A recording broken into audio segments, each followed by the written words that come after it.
Shalom Bracha, aujourd'hui nous allons parler d'un sujet halachique très actuel, la plata de Shabbat, la plaque de Shabbat. On va parler, qu'est-ce qu'on a le droit de mettre avant Shabbat sur une plaque? Qu'est-ce qu'on a le droit de mettre pendant Shabbat dans une plaque? On va expliquer les différentes opinions halachiques, différents séfarades, ashkénazes, chabad, et on va surtout essayer de comprendre les raisons de ces opinions. Pourquoi il y a tellement d'avis, même chez les rabbanim, à ce sujet.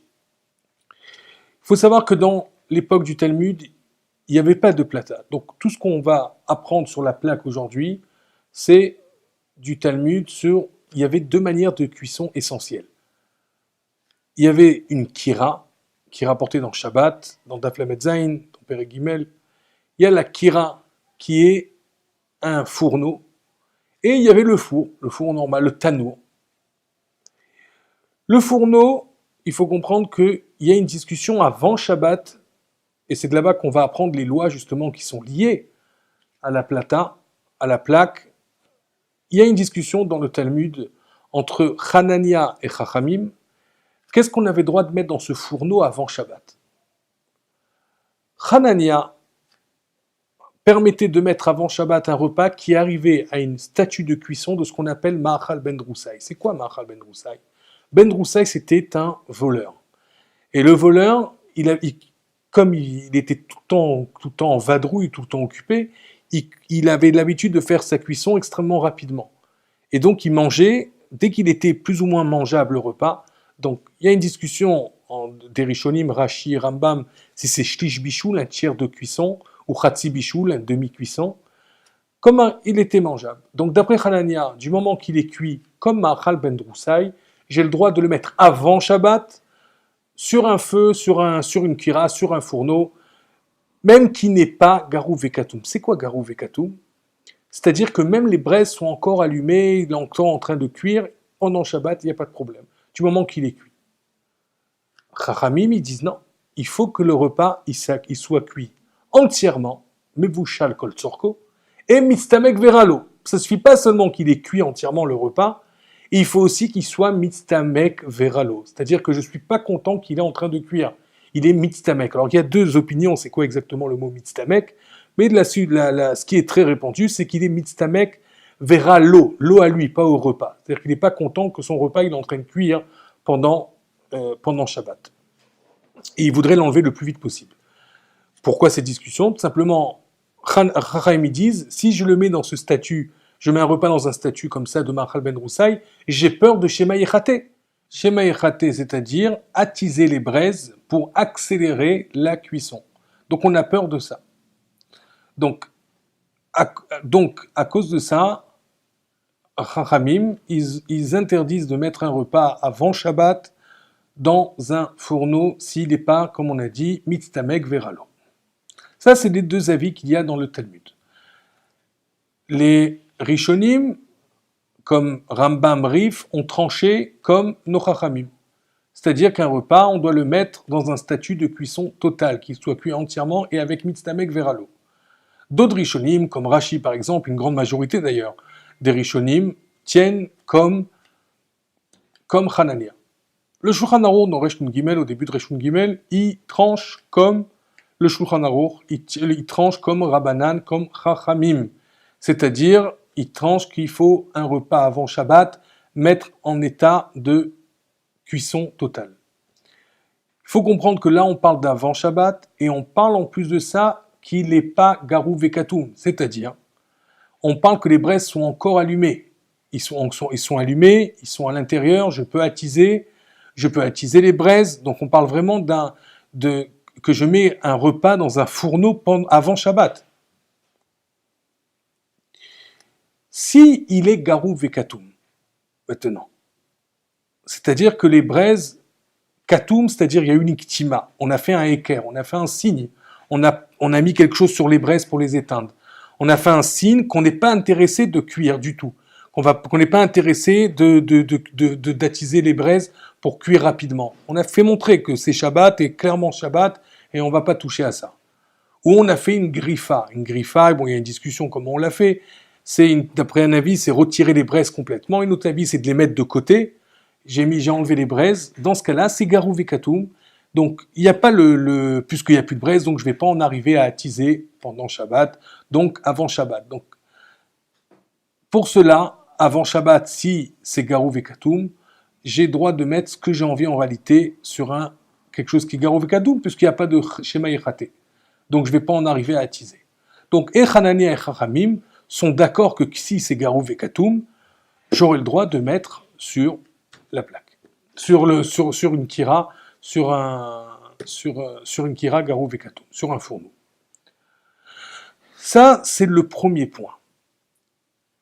Maintenant, la plaque, comment la considérer par rapport à ça? Ça, c'est le premier point. La plupart des poskim tiennent qu'une plaque, elle est garou vekatum, parce qu'il n'y a pas de bouton pour changer l'état de la plaque, sauf s'il y avait des boutons. Mais s'il n'y a pas de bouton sur une plaque normale, comme cette plaque-là, je risque pas d'arriver à un problème de garou, c'est considéré comme garou vekatum. Je risque pas d'attiser, il n'y a rien à attiser. Donc avant Shabbat, sur cette plaque-là, j'ai droit absolument de tout mettre d'après la plupart, encore une fois la plupart, parce qu'il y a des exceptions, la plupart des poskim. Alors je dis des exceptions, c'est par exemple à Mnebrak, vous allez voir certaines personnes qui mettent ce qu'on appelle un blair sur la plaque. C'est quoi c'est la chita du Chazonish, quand une plaque c'est comme du feu mamash, c'est-à-dire vraiment du feu, et donc quand je pose dessus, même avant Shabbat, ça serait considéré comme si qu'elle n'est pas garou vekatum. Et pour faire la ktima, ce qu'on vient de dire, pour le rendre comme ça, il faudra mettre un morceau de ferraille dessus, comme ils font certains. Mais ce n'est pas l'opinion répandue des poskim du tout, ni chez Sepharad, ni chez Chabad. Ça, c'est le premier point qu'on apprend sur la plaque. Il y a encore deux points extrêmement importants. Et là, on va parler pendant Shabbat, parce qu'on voit que finalement, avant Shabbat, on peut tout mettre sur une plaque. Ça, il n'y a pas de problème. Même un aliment cru complètement, on a le droit de le mettre sur la plaque pendant Shabbat. Seulement, certains rabbanim, certains poskim, disent qu'il vaut mieux éviter de le faire, il vaut mieux cuire. Pourquoi? Mais c'est seulement be'etzatova, c'est-à-dire seulement un bon conseil et pas une halakha. De peur qu'on va vouloir voir le statut du repas et on risque par exemple de pousser le repas, pousser la marmite d'un endroit moins chaud à un endroit plus chaud. Comme vous voyez par exemple sur une plaque, vous avez des fois au milieu, c'est l'endroit le plus chaud. Donc on va vouloir pousser pour le cuire mieux, on risque de remuer. Et là on est vraiment ouvert sur un issour très grave, parce qu'on va cuire pendant Shabbat. Donc c'est seulement un conseil, mais dans la théorie, il n'y a aucun problème, même mettre un repas cru complètement sur une plaque avant Shabbat, puisqu'elle est considérée, comme on vient de dire, d'après la plupart des poskim, comme garou vekatum. La discussion maintenant, elle va être pendant Shabbat. Deux questions sur lesquelles les poskim discutent, sur lesquelles les rabbanim discutent beaucoup. D'un, comment je considère une plaque? Je m'explique. Est-ce qu'on va considérer une plaque comme un outil de cuisson?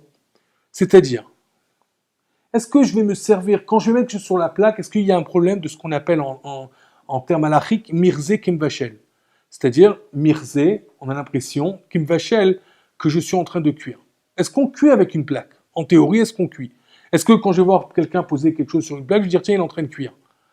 Est-ce que c'est un outil de cuisson? Même que c'est pas un outil, tout le monde est d'accord que c'est pas un outil de cuisson répandu, surtout aujourd'hui. Mais est-ce que c'est quand même considéré comme un outil de cuisson? Certains poskim, comme Rav Ovadia Yosef, disent non, pas du tout. La plaque, il appelle la plaque de Shabbat. C'est uniquement pour Shabbat que les gens se servent d'une plaque. Jamais en semaine, une personne elle va vouloir faire une omelette, un exemple, sur une plaque dans la semaine. Elle va prendre son feu, elle va prendre son four, elle va prendre n'importe, mais jamais sur une plaque. Ça, c'est l'avis de Rav Ovadia Yosef. D'autres poskim, beaucoup, sont pas d'accord et disent non, la plaque est oui un outil de cuisson. On peut très bien cuire sur une plaque, pas seulement qu'on peut cuire, ça peut arriver qu'on va faire une omelette sur une plaque, donc il y a un problème de mirze kimvachel. Donc d'après ces premiers avis, les gens qui ne tiennent pas, par exemple, Rav Ovadia Yosef, ne pourront pas mettre directement sur la plaque n'importe quel aliment, puisqu'il y a un problème de mirze kimvachel. Il y a un problème qu'on a l'impression que tu vas cuire. Notamment chez Chabad en général, on suit cet avis que la plaque, c'est un outil de cuisson. Une grande majorité des rabbins et Chabad, que c'est un outil de cuisson, et donc on ne va pas mettre sur la plaque un aliment directement. Par contre, si je mets sur une assiette, ou si je mets sur une marmite, là je n'ai absolument aucun problème, puisque on est dans un état, on n'a plus mirze kimvachel, tout le monde est d'accord, là je pense qu'on est à l'unanimité, que mettre sur une assiette un aliment, il n'y a plus le problème de mirze kimvachel. Je parle bien pendant Shabbat. Maintenant on a un deuxième problème, même sur une assiette. est-ce qu'il y a une cuisson ou pas sur l'aliment en question? Je m'explique. Je vais poser un aliment. Il y a plusieurs statuts dans la halakha des aliments. Il y a ce qu'on appelle yavesh, l'ar. Yavesh, c'est sec, l'ar, c'est humide. Quand je prends un repas, il y a dans Shulchan Aruch, il y a marqué en bishul achar bishul bedvar yavesh. C'est-à-dire, il n'y a pas de cuisson après cuisson. Une fois que j'ai cuit quelque chose comme du poulet, par exemple, il n'y a pas une cuisson après s'il est sec. Un poulet rôti sec, sans sauce. Un poulet rôti qui est complètement sec, il n'y a pas de bishul achar bishul. Bedavar yavesh, parce qu'il est sec. Ça, vous pouvez voir dans Shulchan Aruch, dans Shin Yutret, Seif, Dalet, Chet, Tetvav, dans Shulchan Aruch Harav, Sif, Tet, Yud, Yudalef, jusqu'à Yudbet. Et comme ça, tout le monde a tranché. Ken bishul achar bishul bedavar yavesh. Non, on est d'accord qu'à part le Rambam, bedavar lar, quand c'est humide, il y a bishul achar bishul quand c'est lar. Quand c'est du liquide, il y a un bishul. Sauf comme le Rambam, mais la chita du Rambam n'a pas été tranchée à la lara, à part les témanim, que eux ils pourraient mettre même sur une plaque quelque chose qui est lar, même si pas tous les témanim le suivent, une partie ont sur qui tenir, qui tiennent le Rambam, de mettre sur une plaque pendant Shabbat même quelque chose comme une soupe, carrément une soupe, mais encore une fois, c'est pas la halacha. La halacha n'est pas comme ça, ni pour les séfaradim, ni pour les ashkenazim, ni pour Chabad. Mais non, on a dit que donc sur une assiette, a priori, on pourrait mettre un repas qui est sec pour les séfaradim, ça, tout le monde est d'accord. Puisque c'est un Shulchan Aruch clair, en bishul achar bishul bedavar yavesh. Mais chez Chabad, même mettre sur une assiette un repas sec pose un problème. Pourquoi? L'Admorazaken, dans Ilcheta Ravta les Shabbat, donc vous regardez dans les Osafot, dans la deuxième, dans Chelek Bet, dans la page Taftet Vav, là-bas, l'Admorazaken, il donne un concept, même que dans le Shulchan Aruch, il a tranché que en bar bishul achar bishul bedavar yavesh, qu'il n'y a pas de cuisson dans un aliment sec. L'Admorazaken tient qu'il y a un problème de nimoar veyavesh, et il dit même des mots très durs là-bas, sur ce que c'est mamash, que c'est très grave de cuire un aliment de cette manière-là, que c'est karov les karet vechoulé. Donc, l'Admorazaken tient là-bas nimoar veyavesh. C'est quoi nimoar veyavesh? C'est-à-dire que même dans du poulet, même dans des aliments comme de la viande, il y a de l'humidité. Et cette humidité, elle est nimoar, c'est-à-dire elle fond, et après elle cuit. Donc, mettre sur une assiette, pendant Shabbat, sur la plaque du poulet ou du schnitzel ou des escalopes de dinde ou n'importe, c'est un problème pendant Shabbat. Les seuls aliments qu'on pourra mettre chez Chabad sur une plaque directement, ça va être vraiment quelque chose qui est complètement sec. Comme de la matzah, peut-être du pain, mais vraiment du pain sec. On ne parle pas d'un pain au chocolat parce que le chocolat lui-même, il est nimoar. Donc on parle vraiment d'un aliment très sec. Là, on pourrait le mettre sur une plata. Pour les Sfaradim, alors les Sfaradim, il faut savoir qu'il y a plusieurs écoles. Il y a l'école de Rav Ovadia Yosef, que lui, il tient, je ne vais pas expliquer le pourquoi, parce que c'est très très long, si vous voulez, il met ça sur plusieurs pages. Il tient que si le repas n'a pas un rov rotev, il n'y a pas une majorité de sauce, c'est-à-dire même si j'ai un peu de sauce dans mon poulet par exemple, j'ai le droit de le mettre sur la plaque pendant Shabbat. Alors je dis directement sur la plaque, lui il ne parle même pas d'assiette, rien, puisqu'on a dit tout au début que lui il considère la plaque comme la plata de Shabbat. Donc on enlève le premier problème, que c'est pas une plaque, c'est pas un outil de cuisson. Et on dit, et il tient, et ça c'est un grand ridouche, que seulement quand c'est rov rotev, c'est-à-dire que seulement quand il y a une majorité de sauce comme une soupe, on aurait le droit de mettre sur la plaque, on n'aurait pas le droit de mettre sur la plaque. Mais un tout petit peu de sauce, un poulet, des pommes de terre avec un peu de sauce, j'aurais le droit de mettre sur la plaque. Donc j'ai pratiquement le droit de mettre la majorité des aliments finalement pour Rav Ovadia Yosef sur une plaque. Ceci dit, ça a été énormément de même Shomrei Torah, des personnes religieuses du monde séfarade ne tiennent pas son avis et ne suivent pas cette opinion. Elle a été très contestée par plusieurs rabbanim. Chacun suivra ses rabbanim, chacun suit son maître. On donne seulement les opinions de chacun pour expliquer pourquoi il y en a qui disent avec la sauce, sans sauce, c'est ça le but du cours aujourd'hui.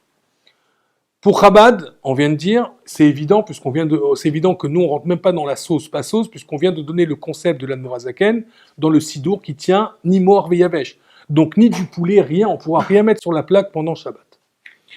Même sur une assiette. Ah, j'ai envie de manger, tous les jours on demande, j'ai envie de manger chaud, qu'est-ce que je fais? Pendant Shabbat, alors évidemment, on ne parle pas avant Shabbat mettre un repas parce qu'on avait dit qu'on a le droit de tout mettre, mais j'ai envie de manger un schnitzel, un escalope, un peu chaud pendant Shabbat, c'est quand même possible. Alors, j'ai envie de faire un schnitzel, ou même un repas avec de la sauce. Réchauffer un repas avec de la sauce pendant Shabbat, c'est pas impossible. Comme elle dit là, je me lève, je prends une marmite, je la retourne sur la plaque et je vais poser dessus ou une autre marmite ou même un aliment. Par contre, il y a une grande condition. Si je veux mettre un aliment dessus pendant Shabbat, il faut pas, parce que là c'est sûr, déjà on a enlevé le premier problème, Mirzekem Vachel, c'est sûr qu'on n'a pas, mais ça on l'a enlevé aussi avec l'assiette. Alors c'est quoi l'avantage d'avoir une marmite, une grande marmite comme ça par exemple? C'est que on est sûr que ça va pas arriver si on est sûr. Si on n'a pas une plaque vraiment très forte, que ça n'arrive pas non plus à 43 degrés, 40 degrés, il y a de solidité de veau. Et dans ce cas-là, si je prends un aliment, même avec de la sauce, et je le mets dans un endroit vraiment élevé, où je suis sûr, et quand je dis je suis sûr, c'est pas seulement dans l'heure à venir ou dans la demi-heure à venir. Il faut que même si je vais le laisser 4 heures ici, même si moi concrètement je suis intéressé 10 minutes, mais concrètement, si pendant 4 heures je vais le laisser ici, ça va arriver à 43 degrés, j'aurai pas le droit de le faire. Donc, j'ai le droit, pendant Shabbat, je me lève le matin, je veux réchauffer mon repas, je pourrais le faire de cette manière. Je tourne la marmite et je mets dessus. Ou je prends une deuxième marmite, je pose en haut, voilà, comme ceci. Je mets dessus, là, il n'y aura aucun problème. Là, ça va jamais monter à 43 degrés d'avoir deux marmites comme ça et d'avoir un aliment dessus. Ça sera un petit peu chaud, pas froid. Voilà ce qu'on va gagner. Et dans ce cas-là, il n'y a aucun problème pendant Shabbat. Donc voilà, la solution, c'est de faire comme on vient de dire. On met ça sur une marmite, on retourne une marmite, on met dessus une assiette, on met dessus une autre marmite, et comme ça, on pourra manger tiède, pas bouillant, mais tiède pendant Shabbat. Ça, c'est la solution. Bien qu'on a le psak de l'Admorazaken qu'on vient de citer dans le Chetar Haftal et Shabbat, et comme ça, on voit le Tzemar Tzedek d'ailleurs dans Orachaim Siman Lamed Zayin, on a le Ktsot HaShulchan dans Siman Kuf Rav Dalet. On a différentes opinions, mais même d'après toutes les opinions, il n'y a aucun problème absolument de le faire pendant Shabbat. Alors, j'ai dit la plaque, mais ça peut être dans n'importe quelle autre source de chaleur, du moment que ça n'arrive pas à plus de 43 degrés et qu'on n'a pas ce problème de Mirzekem Vachel. Donc, on enlève les deux détails, il n'y a aucun problème, on a le droit pendant Shabbat de le faire. Sur ce, Shabbat Shalom et bon appétit.